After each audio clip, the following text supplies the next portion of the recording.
Ears. So we talked about eyes. That was eyes. That's what you could visually see, right? Those are the things you walk to a property, you can see them with your plain eye. Why is that? That looks funny. Something looks weird. Why is the window this way? Why does the door not open? But this has to do with ears. So if I bounce this ball on this wood dance floor, does it sound the same? Okay? Guess what happens when you bounce a golf ball on a tile floor or on a wood floor when there's no floor underneath it? You see that shower? Look at that bathroom. Besides the really funky choices of tile work, does that look like that's an intact tile bathroom? Yes. Went in there, went like this, golf ball almost went right through one of the floor. This is what was underneath the shower. These joists, the only thing that was holding this tile together was the mortar that it was set on. The entire shower. When we started, we took a sledgehammer to right here, it basically just kind of went right through the floor. How that bathroom stood there, I have no idea. None of this stuff, all these floor joists, all the walls, everything was termite damage and dry rot. There was no cracks on the floor? Nope. From the thing on the floor, because there was an 1.5-inch bed of mortar and they floated the walls and everything. Why did somebody go before their time? Good question. I have no idea. You could walk on this thing. If you walked on it, it felt like this floor. You're like, wow, okay, this isn't bad. Maybe I just gotta change the paint, take the geo shower out of the corner, you know? But then all of a sudden we were like, wait a minute. When we went inside, we were like, okay, first of all, we wanted to put the tub back because this got rid of this, turned this into a 3/4 bath instead of a full bath.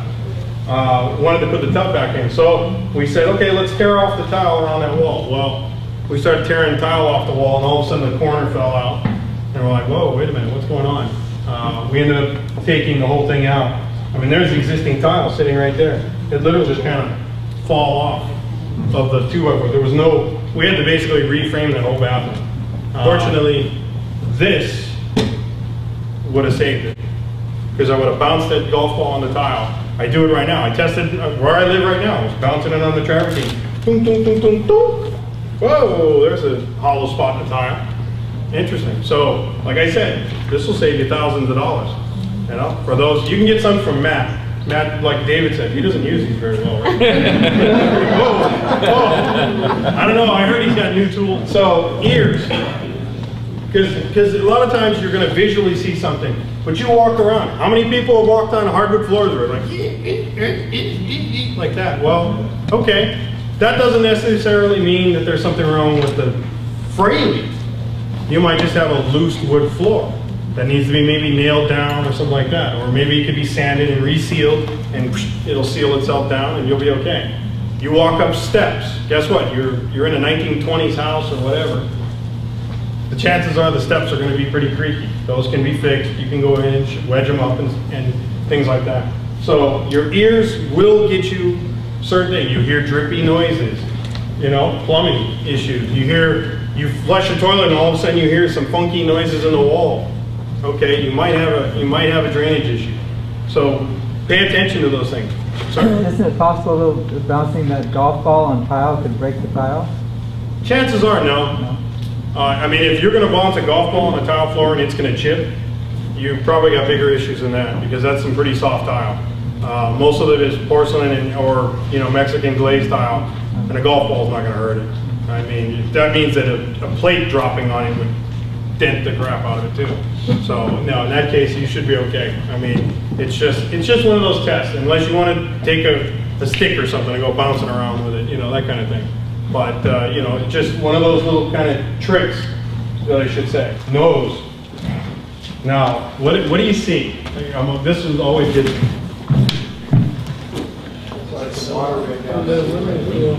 That's a window in a master bedroom. For ventilation. Yeah. You got shutters on the outside, right? You got these drapes, and then you got these little lines here. Okay? It's an old window. It's an old metal window, aluminum window. Let me give you. The only reason we knew to open this window and look that there was something wrong is because the odor in the room. These blinds were pulled, these curtains were on it, everything looked all nice and pretty when we went into the house. Everything, we're like, wow, what is that funky smell? It wasn't pet smell, because we all know, you know, if you go into a house and you smell cat or dog or something like that, another cha-ching. Unless you have really nice hardwood floors, then you're kind of screwed in that case. But in this case, it was this pungent smell that you just were like, ugh, what is this? This is gonna just, ugh. I need a respirator, or I need go get my oxygen bottle or something. That's actually, you see these lines? Yeah. There was so much humidity in this room. Moisture was everywhere in this room. The bathroom that was off this master bathroom, the hot water kept leaking. So there was this steamy hot water air in the whole room. She would not open any of the windows in the house. So the entire room, we opened her closet because we're like, okay, we gotta find something else. We opened her closet, there were mold all over her clothes. Growing on her clothes. And she was right there laying on the bed, like, hey, all right, you gonna buy my house? I hope you don't die in it first. Then we got a problem. But it was really bad. Now the reason, like I said, the only reason we knew to open this window up was because of the smell that was going on. This is moisture. There's mold all over the windowsill here and everything else. There was mold in almost every corner of this room. We basically just went in and, wow, this house, we tore the whole house basically out. So this is a case where your nose, like I said, pet odor, things like that. Your nose is what's going to tell you what you're doing.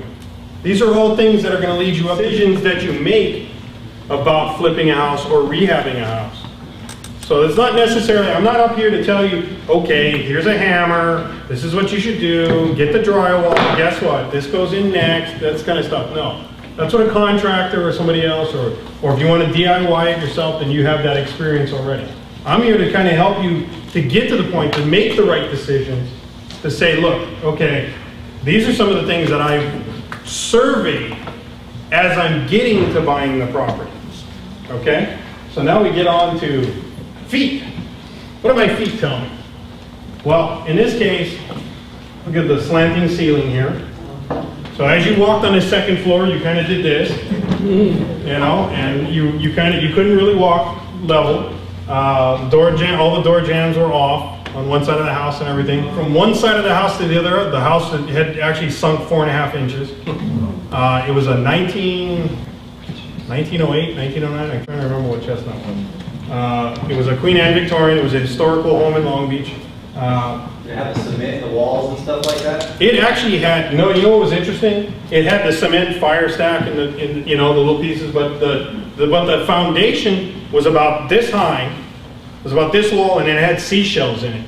It was a really pretty foundation. They basically just took beach sand off of the old Long Beach hills and were just like, man, let's just mix up some concrete. And that's what it was. So the foundation literally was like this. But the interesting thing was, this isn't the floor from that house. The interesting thing was, there was no bows or anything in any of the floor joists. It basically just went like this. Whoop, the whole house went like this. So we just went back in and jacked it all up, put a new foundation, not a new foundation wall. We just built a new cripple wall right on the existing foundation. City said, as long as it's straight and level, we don't care. I said, okay, because I'm not going to underpin this foundation. And there went, the house was nice and level, and we had to do some liquid leveling in the floor and everything else, because you get into these things. But we knew that going into the project. Now, don't get me wrong, there are many surprises I have in my daily job that I do.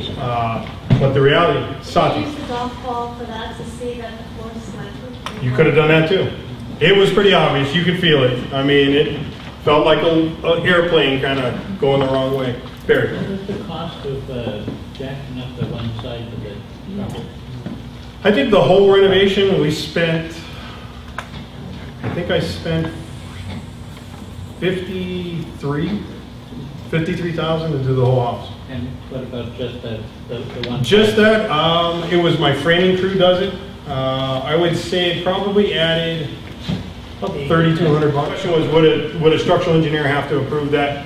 Yes, it's usually the case when you're talking about a foundation issue. They want to see proof that somebody's looked at it, it's done right, and everything else. And that's why we got away with that. It didn't cost me anything. I think it was a dinner or something. The other thing you see here in this picture, this is going back to the gentleman talking about, somebody looking underneath the house and everything. You'll see this is what they call a carrier underneath the floor here, and you see it all blowing out here. It's touching in some places. There's one that's actually dropped down. It's sanding on just blocks, just CMU blocks. That's not normal. You won't normally see that. Question? Yeah, when you see cracks on the footing around the house, is that typically bad, or is depending on the gouge of the crack? You know what? From what I've seen, it depends on the age of the house, and it depends on what's going on. But yeah, it really depends from what I've seen on like, okay, what's going on. Just because there's a crack in a foundation, how many of us have a driveway that's cracked? Right? Does that mean that I got to replace my driveway? No, it's just because that's the innate nature of concrete. Especially with the older foundations, they didn't put steel in them and stuff like that. They just poured these big monoliths of concrete and stuff. So in that case, steel is what gives you, that's why you see all these freeways when it's like 90% steel and a little bit of concrete now. It's because of that rigidity in the steel. So in this case, you'll see all these floor joists and stuff like that. That's what your feet will tell you. It'll feel like, okay, like if you go into a shower, I love doing this. In any place where I feel suspect, I'll go along a shower, like a tub, and do this right along the edge of the tub wall. Because a lot of times, water will come out of the corners of the showers. Especially if they have a shower curtain. They never get to the corners. So there's always a soft spot. The house we're doing right now, same thing. Went up to the second floor, linoleum tile, can't see anything. Go like this, and I'm not kidding you. I went like this to the very corner of the floor, and my foot went right through the floor. I was like, wow, that's nice and pretty. The linoleum covered it all up, but there's nothing underneath it. So you're talking about a 4-foot section of floor that's going to be cut out. But those are the kind of things, you've got to test those kind of things, because these are those things, you think about it. Look at the house that you live in. I'm not saying we all live in some of the houses that we're rehabbing, but I'm just saying there's certain things that happen in the houses that we all live in that we're like, okay, there's a little issue there. Doors that creak, things like that. Doors are supposed to be made to open very easily. So if you go into some place and it's like they're scraping and, you should investigate a little bit more. There's a reason why that's doing that. Those are the kind of things that you're looking for. Now, let's get into this. This is an interesting thing. Tools versus checkbooks. Sorry. A lot of homes here in California still have asbestos and stuff. What do you do when you come across a house like that? Do you just leave it? What tips do you? Interesting question. Yeah. Two items in that. I just went through my RRP, which is the remodeling, renovation, and whatever. I can't even think of what the acronym stands for. But it's basically the lead-based paint certification that you need in order to be a contractor in California. Asbestos and lead. Lead houses are anything from 1978 or older. Well, we're in California, unless you are doing stuff in Orange County where the inventory is newer. If you're doing it in LA County or in various other San Bernardino and stuff like that, what's really the vintage of the houses? 50s, 40s, 20s, stuff like that. So prior to 1978, I can guarantee you there's lead in the walls. Asbestos could be asbestos tiles, could be asbestos plumbing, vent pipes. Could be, there's a variety of them. It could be asbestos in the vinyl tiles that you have underneath the linoleum, which is underneath the hardy backer, which is about 4 layers down, right? Sir? I don't think you have to do anything to that though, unless you're going to remove it. Unless you're going to remove it, exactly. You can live with it forever. Well, one of the rules, like with the lead-based paint, is 6 square feet. If you're going to disturb more than 6 square feet, you don't have to do anything. But if you're going to disturb more than 6 square feet, which is about the size of that table, actually a little less, you're supposedly to follow these lead-based regulations. I looked at what the cost is for the existing project that we just started. It would add about another week's time onto it to do it, basically the way that they said to, and the cost and everything would be probably about another $3,500 onto it. Asbestos removal, mold remediation, and stuff like that. I think some of the stuff that you guys have just got, Omar's back now, On the condo, did you guys get any of the remediation numbers back on the mold? I have to check with Jeff, but I don't think, I'm sure that they're over 10. that's gonna be. Yeah, it's probably- Outside solid should be between 6 and 10 grand. Yeah, that's mold remediation. It's the one with the ceiling fan that's all hanging and everything. So, do I deal with it? I do. Do I necessarily remediate it the way that the law says you're supposed to? Or actually, not the law, it's what EPA says you're supposed to do. The building department, they're kind of lenient. They're really like, hey, just give me my permit money. You know, let's get it.